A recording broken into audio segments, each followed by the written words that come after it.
রে বন্ধু, কি হয়েছে? মন খারাপ কেন? আচ্ছা বন্ধু, একটা কথা বলতো। কি কথা ক? এই নদীর যদি আমি ঝাঁপ দিই, আমি কি মারা যাবো? সাঁতার জানা থাকলি মরবি না।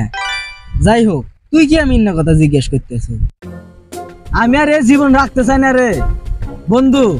তুই আমার হাত পা বাইন্ধা এই নদীর ফেলে দে। আরে কি হয়েছে আগে তাই ক, এবি মর ব্যস্ত কে? বন্ধু, আমি আমার বয়ক ঠকাত আছি। কে কি হয়েছে? আমি অন্য জায়গায় পরকিয়া করি, তাই আমি আর এই জীবন রাখবো না।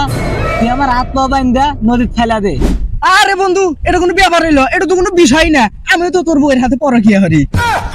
বন্ধু হাসাই আচ্ছা বন্ধু, তোর একটা কথা কই। আসলে তোর বউয়ের হাতে আমি তো পরকিয়া করি। শালি আমার ভাত খেয়ে তোর হাতে হোতা দেয়। আরে আমার তো আমার বাড়ির ভাত খায় তোর হাতে হোতা দেয়। শালি তো দুইজনের হিসাব সমান সমান।